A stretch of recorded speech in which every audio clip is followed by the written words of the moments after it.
Hey everybody, we're at episode 37. Here we are, you know, still powering through recovery. Everything's been doing really well actually.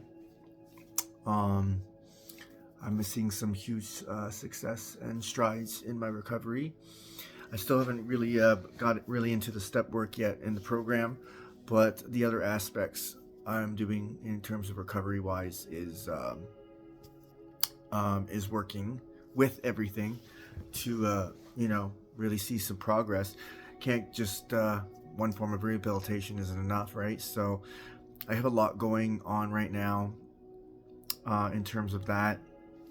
There, uh, let's start with I had to just pretty much pound the pavement and go place to place, make random calls to look for resources because there's a lot of resources out there that are hidden that people don't want you to know about.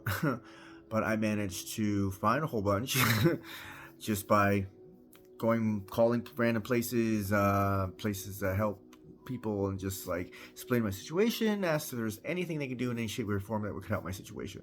So it really actually paid off. So I started off with called my reservation. Someone who does like family services there. So I explained my situation. So they're helping me with some. They helped me some food and helped me get caught up on my rent, and some set me up for grief counseling and some healing workshops. So I'm really excited to be doing those, and that should be starting up real soon. And I also signed up at CMAH, Mental Health and Addiction Services.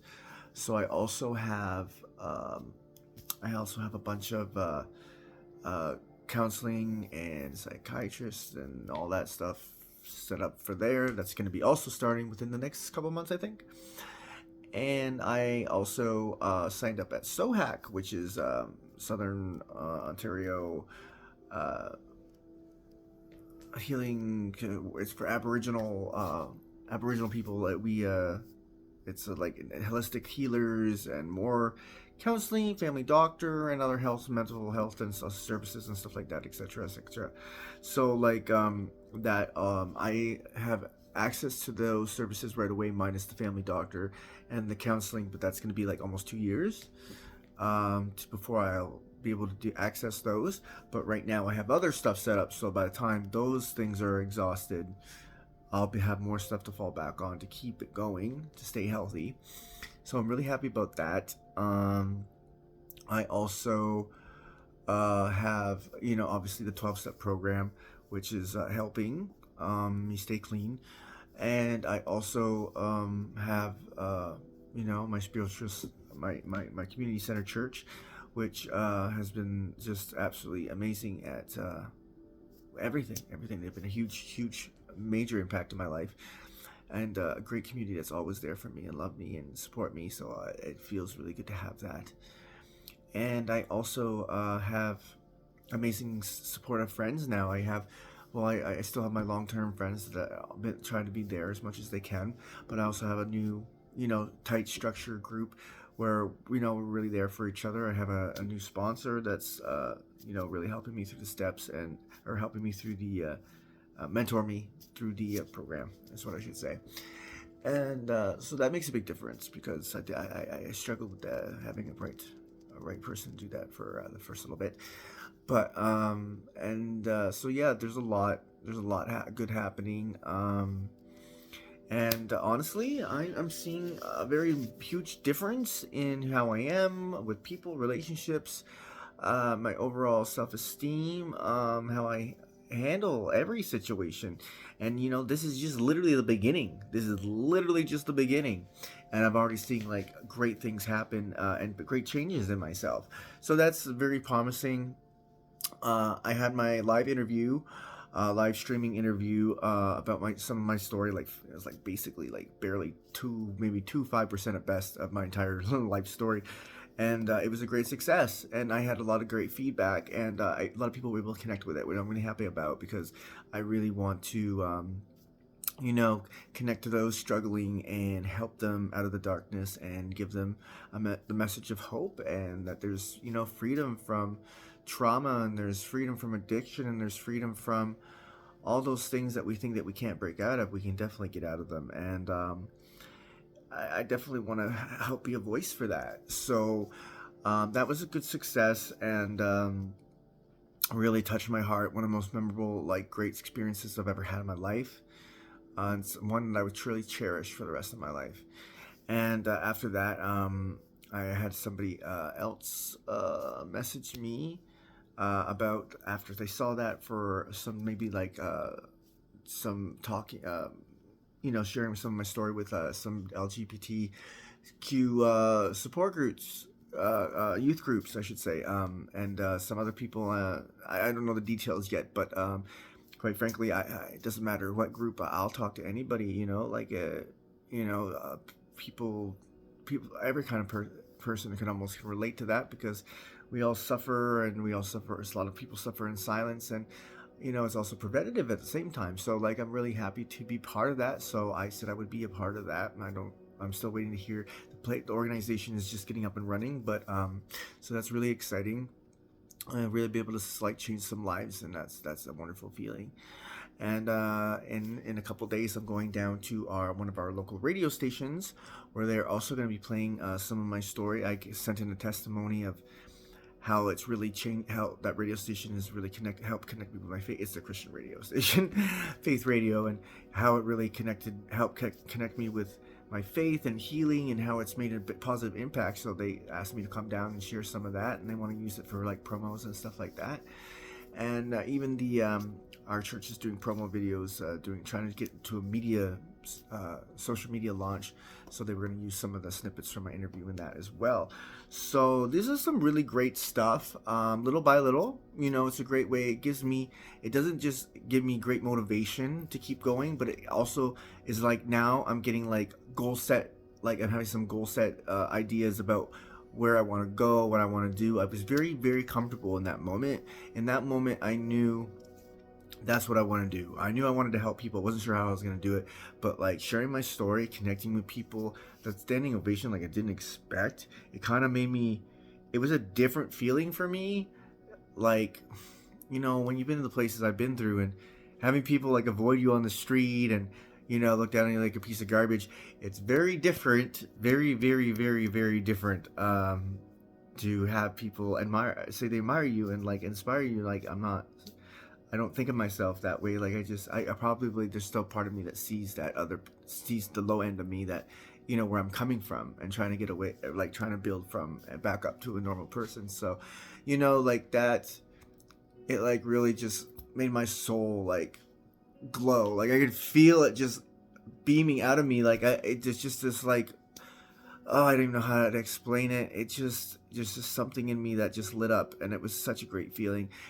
And I really want to, I know in that moment, like, that's what I want to do. I knew I want to do more speaking, because I never thought I'd ever say that, because I hated public speaking. I never, ever in 1,000 years would ever imagine I'd ever be saying this right now. But I knew it was right. I knew it was my path, my calling. And so I'm going to continue 100%. And then I had a little thing the other day where I got some guy at Goodwill thought I was stealing, which I was not, and it really hurt my feelings, because there's that whole that prejudgment of, like, oh, young guy, he's got a backpack, clearly he's a thief, he's, you know, like, I'm like, I don't need to steal anything from you. I spend a lot of money in that, like, a lot of money in that store. It's not even funny. And I just hate being treated like that. Like, people make assumptions and just judge based on appearance, and, like, never mind that, you know, they know nothing about me, and I do a lot for charity, and I do a lot for people, and I like, so, like, when something like that happens, it really hurts my feelings, because it's like they're not seeing the real me. They're only seeing whatever they want to see, because of whatever the idea they have of young people, whatever. I don't know. I sometimes I used to beat myself up about it, but that's not the point. The point is, I found a new way to channel through some of that, and instead of dwelling on it, overthinking it to death, thinking about 1,000 different scenarios of what I could have did differently, I did swear at him, and it did not go. I did not handle it the best of my ability, but only because like he was drove up in a car afterwards and like was screaming at me in the car. So like obviously it was like I don't know, it was a reaction, but old behavior dies hard.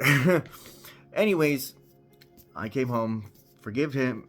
I prayed, forgave him, and I'm just like, I don't want to hold on to that. That just hurts me, not him. So I just wanted to let go of it. But I was still thinking about it. So instead of dwelling on it some more, I wrote up home about how I was feeling about that. And then it just happened that night it was open mic night at Trinity. So I went, I performed it, and I've always literally wanted to write. I've always wanted to read a poem at an open mic night, and like I never thought I would, because the idea of that in the past scared the flying frick out of me. So the idea of standing up and reading a poem, not mentioned, I've never wrote a poem before. Like I didn't know if it sounded like a poem, if it was good. It just came out. So I just read it, and it was, I didn't think it was bad. People said it sounded like a poem. It sounded good. People like clapped and everything. So I was like, okay, we're good. Like, I don't know. But it was a different feeling of letting it go and making peace with it that I'm not used to, because I usually just hold on to those feelings and repress them. I don't, deal with it and like emotionally like work through it and then let it go. So that was definitely something new for me. So yet again, new behavior starting to come out. Every time I see my old behavior coming out, I try to acknowledge it and then redirect my brain somewhere else, so that we're like breaking that cycle of old behavior. And it's starting to get easier, because now I'm just like initially doing it as soon as I know it. Like I find myself not thinking about trying to redirect it. My brain is like saying acknowledge it, redirect every time. So that's getting that will just going to keep getting easier as I keep doing that. So so that's also really great. I even thought and not trying to think ahead, because I'm trying to live one day at a time, just for today. But you know what? Now, I didn't. People in recovery, you got to understand this. We didn't just claw and fight for our lives to live, to not live. Now I want to live. I want to do everything and anything. And before, I just came home every day after like work, tired, spent the entire night in front of a TV, entire weekend in front of a TV, my whole life's in front of a TV or phone, tablet, whatever.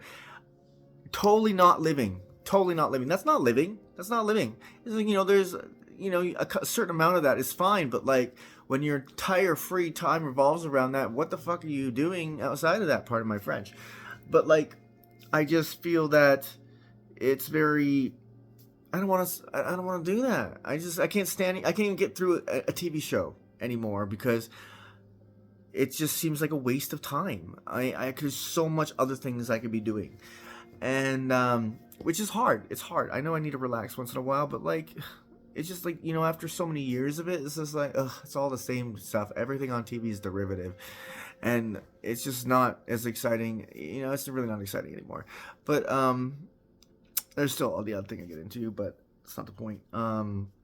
It's just that, so I decided at some point in the future, when I'm in like a lot more stable foundation in recovery, I definitely want to write a book.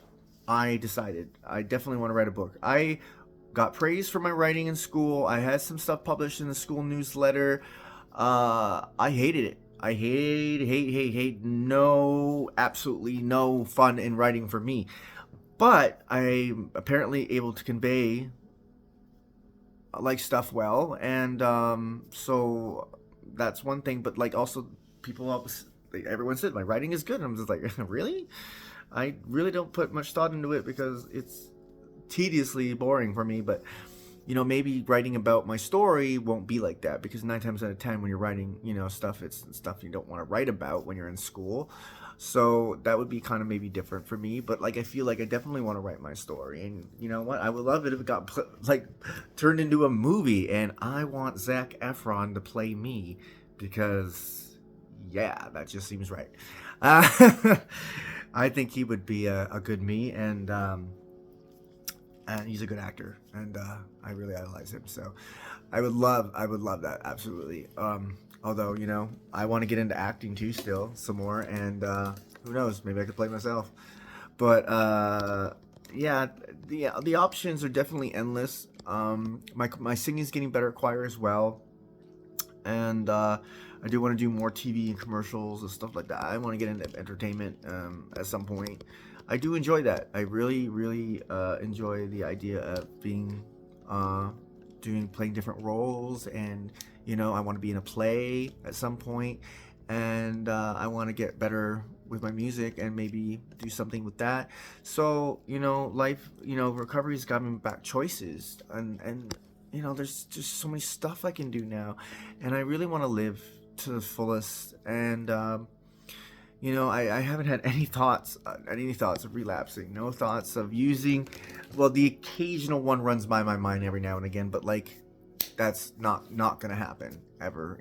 So that's good. I feel like I'm in a really good place mentally. I feel 100% just super connected to my higher power.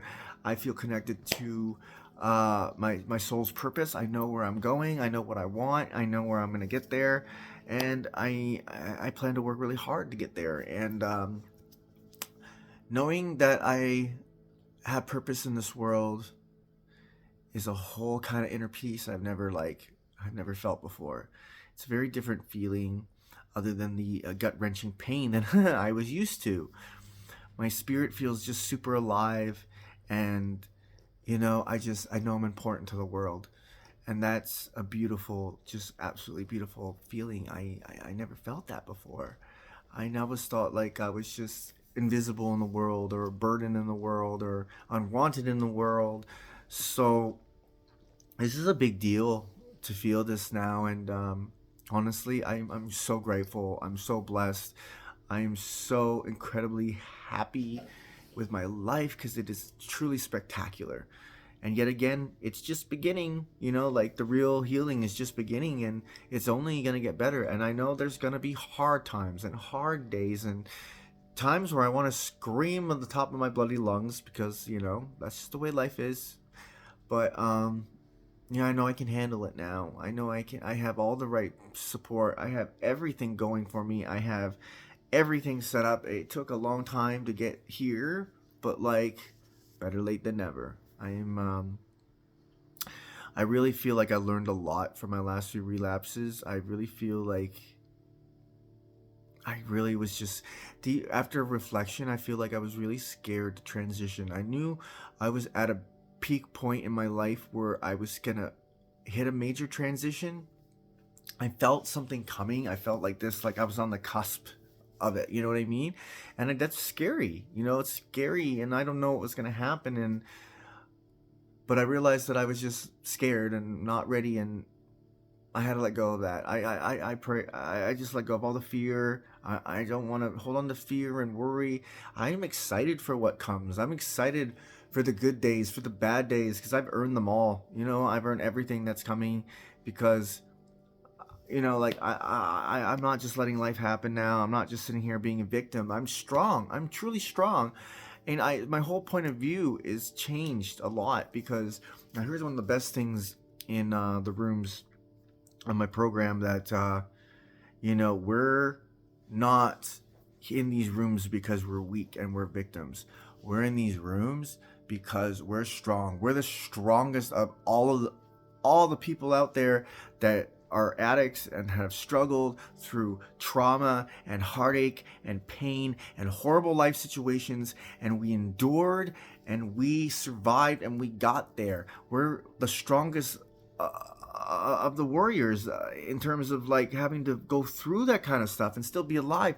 Stuff some people could never survive through, and that doesn't make us weak. That makes us strong. So having that outlook, it's pretty amazing. It totally changed my entire point of view on it, and it's like it's true. Like this whole time thinking that, looking down on myself, thinking that I'm just this weak person, and it's like holy shit. But looking back, like yeah, I fucking made it through some of the hardest fucking things that life had thrown at me, and and by any means I should have died, and I shouldn't be here, and I should be fucked up, and I should be this, that, and the other thing, but I'm not. I'm still fighting for my life. I'm still pushing to the next chapter, to the next transition, and refusing to give up. But that doesn't make me weak. That makes me incredibly strong. and determined and resilient. And that's just a whole new way of looking at my life that I never ever thought I was gonna say those things about me. I feel so different. So incredibly different. I don't even feel like the person I don't know, I don't want to say was, but like the person I've been up until now. I don't think the person doesn't feel like me anymore. I felt like I shed it like a snake. I was just shedding like a whole layer of skin, just re-emerging as somebody completely different. And that's a weird feeling. I'm just going through this emotional transition and evolution, and it's happening very fast, and all these great things are happening. And honestly, like, I don't know if everybody feels this way, but like, I felt when I went into recovery, I was scared. I'm like, what if these things, I see them happening for other people, but I'm like, are they going to happen for me? What if they don't happen for me? What if I'm too damaged? What if I'm too messed up? What if I'm too, like it's too far? I'm too far in and I can't, turn it around. Having these thoughts, and I was wrong. What they said is true. As long as you have a heartbeat, it's never too late. I went from being a hardcore intravenous drug user, prostituting myself for my next fix, homeless, living in a drug dealer's, fucking up for days, crazy beyond all reason, traumatized, can't talk to people, not eating and sleeping for days, and hair falling out, and non-stop health problems. And that was just a little bit ago. Completely different. It's kind of crazy. I feel truly alive, more than I ever have. So I was really determined that when I turned 40, it's already been a month ago, that I was determined I wanted to go to my 40s clean, and I wanted to stay that way. That was a big deal for me. So here I am in my 40s, clean. Oh my god, it's so weird to say that because I do not fucking feel 40 whatsoever. It's almost feels like I want to rip off my skin a little bit saying that, because it's like, is that true? Like, what's happened the last few years, like 10, 20 years? Oh yeah, I was fucking high and drunk and shit. Explains that. So anyways, major success. Here we go. Yeah. So I guess I'll leave it at that for now. But I'm really excited for everyone who's been supporting me and watching me, and been a huge inspiration, because this channel has been a huge inspiration for me.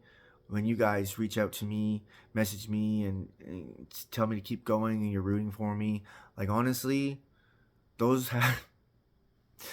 came on the days that I was almost on the verge of giving up, and I'm like, nobody cares, nobody's watching, and then I get these random messages.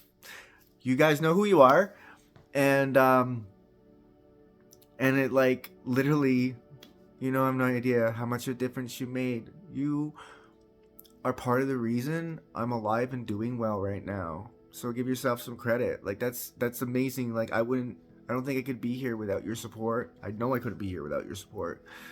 You watching and sending messages, watching me from afar, helped save my life. I am so thankful and grateful for you. So thank you. I don't even know what else to say, but you're an amazing person. You're amazing people. Thank you for noticing me, seeing me, sticking with me, supporting me. I'm forever eternally grateful, and I honestly can't say thank you enough. From the bottom of my heart. So, anyways, that being said, show all blessed day, and sending much love and air hugs. that's enough for today. Bye.